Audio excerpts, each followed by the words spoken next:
Hola Angelinos, Chris Maldonado, the Galaxy guy, coming to you on this hot 4th of July weekend to talk about our favorite team, the LA Galaxy. Oh, it's Casey from the Galaxy Guy podcast. Matt Granger here with our brand new segment, Granger's 2 cents in 2 minutes, a time period so short that even my wife can tolerate it. Now, before we talk about July, let's take a look back at June. June was not a very hot month for the LA Galaxy or Galaxy fans. It was actually, in fact, very gloomy. If you happen to see any Galaxy games throughout the entire month of June, you unfortunately did not see the LA Galaxy win a single game. Of course, tied 1-1 against Portland. Thankfully, Dejan was there to save the day and salvage that point in the 88th minute. And then we unfortunately had to see the LA Galaxy get knocked out of the US Open Cup by a lower division team, Sacramento Republic. This was perhaps the best chance the LA Galaxy's had in a very, very long time. Clear shot at a US Open Cup final. All they had to do was beat lower division Sacramento Republic,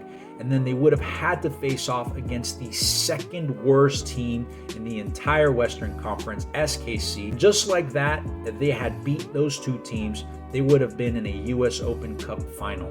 And then, of course, we go back to Wednesday of this past week, the LA Galaxy at home versus Minnesota. Minnesota hasn't been a very good team this year, but they got a result against us at home, 3-2. That game was very messy, and I know some people out there are blaming that red card for our loss. Let's not forget the LA Galaxy went down early in that game, and they just weren't able to recover. The red card happened, and of course that did not help our case. But let's be frank, the LA Galaxy played a poor game for the most part. But let's talk about some good. So let's start with the good. Daniel Gary finally got some minutes. Although some of his mistakes early on were very juvenile and he has a perpetual habit to start slowly, as the game wore on, we did see a lot more confidence. He had a good assist to Dejan that showed a lot of poise, so hopefully more from him. Dejan now has 5 goals and 2 assists in 316 minutes, bringing his goal and assist per 90 ratio up to 2. Frankly, the best thing that came out of that Minnesota game was Dejan scoring his 5th goal of the season. As you guys know, earlier this week, I put out this stat on social media. We did the math. Dejan at 5 goals this season in under 305 minutes has positioned himself as the most lethal and efficient striker in the entire league. His game against Minnesota, starting with the good. Dejan, this guy already has 5 goals in just 305 minutes total for the Galaxy, which averages about a goal every 61 minutes, as Chris tweeted out earlier this week. That's impressive production for a non-DP, and quite frankly puts the production of our current DPs to... Which begs the question, why is Dejan not starting for the LA Galaxy? You've heard us talk about it all season. We're advocates for having Dejan be a starter. Now, if we're going to talk about bad, we of course have to talk about the refereeing in this game. As our good friend Casey would say, if there was a Mount Rushmore of bad referees in MLS, Ted Uncle's head would be probably number 1. It was just a horrendous game. There was, of course, 2 red cards for the LA Galaxy in this game. Some would argue that the first card was a little bit questionable. Some would say that it was unwarranted. Personally, I believe that the first red card against Kevin Cabral was a horrendous call by the referee. Should have given him the benefit of the doubt. There was clearly no intent there to harm the goalkeeper. Contact like this tends to happen. It is inevitable sometimes. Now, when it comes to that second red card against Costa in the dying minutes of this game, without a question, a red card. And do not be surprised if the refereeing organization, Pro, decides to give Costa a couple of extra games of suspension because of this. Listen, elbowing someone in the back of the head is a big no-no. We can't say that this is out of character for Douglas Costa. We have seen him do things like this before throughout his career. He has been in fights, altercations.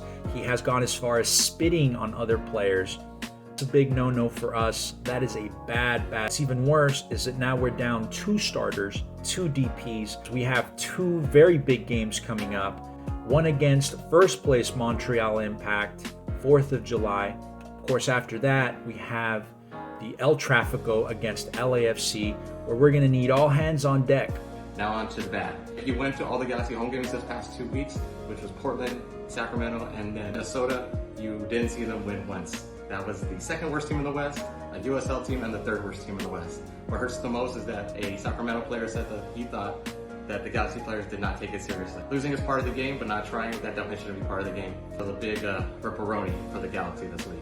Talking about the bad, Minnesota controlled most of the pace for this game, as Kobe alluded to in the broadcast, able to create many combinations in the midfield and transition to get the ball forward in the Galaxy's half. Galaxy just really weren't able to put very many passing combinations together and didn't look very creative in that aspect. Also wanted to talk about the coverage on Reynoso, as you saw in that first goal. All the space in the world to shoot with his left foot, which, as you know, in this league is a major no-no, because that man can produce some amazing goals shooting with his left foot outside the box.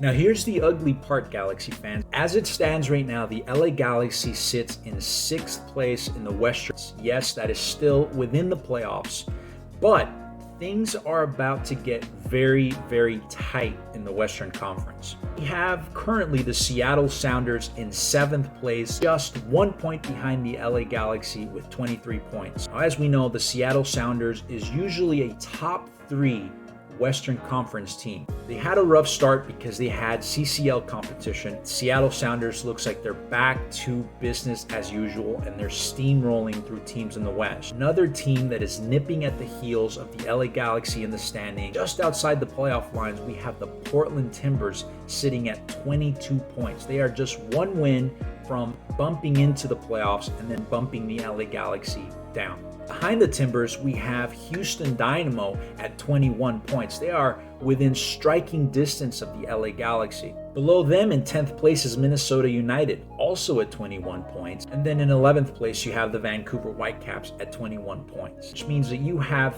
3 teams outside of the playoff line right now that are within striking distance of the LA Galaxy.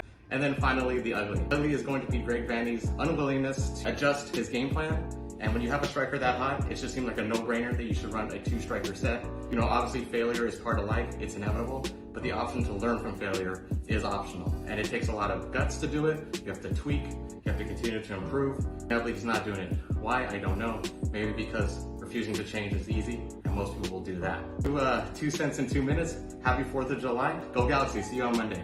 It is extremely crucial that the LA Galaxy get their act together in the month of July and get some points. Have anything resembling to what they had in the month of June, it is a very, very likely possibility that the LA Galaxy could finish the month of July outside of the playoff line.